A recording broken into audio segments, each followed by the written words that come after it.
സംസ്ഥാന സ്കൂൾ കലോത്സവത്തിൽ saint Joseph സ്കൂളിലെ ഡി വിനയചന്ദ്രൻ സ്മൃതിവേദിയിലാണ് ഒരു കൂട്ടം കലാകാരന്മാർ പ്രതിഷേധവുമായി രംഗത്തെത്തിയത്. രാവിലെ 10 മണിയോടുകൂടിയാണ് വേദിയിൽ നാടൻപാട്ട് മത്സരം ആരംഭിച്ചത്.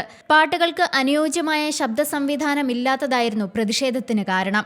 ഇടുങ്ങിയ ഹാളിൽ നിലവാരമില്ലാത്ത ശബ്ദ സംവിധാനം കൂടിയായതോടെ പാട്ടുകൾ കൃത്യമായി കേട്ട് വിലയിരുത്തുവാൻ ജഡ്ജസിന് കഴിയില്ല.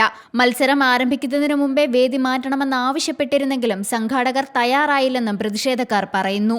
സൗണ്ട് സിസ്റ്റം കംപ്ലൈന്റ് ആണെന്ന് പറഞ്ഞിട്ട് ഇവര് നമ്മളെ വെറും പുച്ഛത്തോടു കൂടിയാണ് ഇവിടുത്തെ സംഘാടകർ കണ്ടത്. ഈ മത്സരത്തെ പോലീസുകാരെ കൊണ്ട് ഞങ്ങളെ ചർച്ചയ്ക്ക് പോലും തയ്യാറായില്ല. പോലീസുകാരെ കൊണ്ട് ഞങ്ങളെ ബലം പ്രയോഗിച്ച് മാറ്റിയവർ ഇത് ശക്തമായ പ്രതിഷേധം.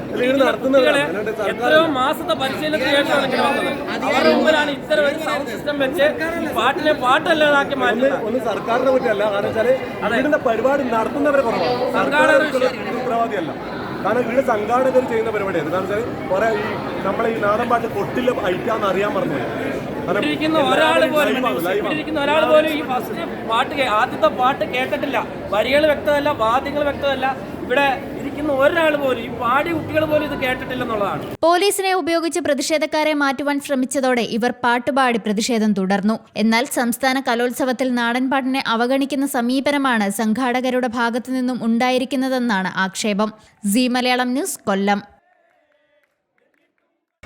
പുതിയ വാർത്തകളും വിശേഷങ്ങളും ഇനി വിരൽ തുമ്പിൽ. എല്ലാ ഡിജിറ്റൽ പ്ലാറ്റ്ഫോമുകളിലും ഇപ്പോൾ സീ മലയാളം ന്യൂസ് ലഭ്യം.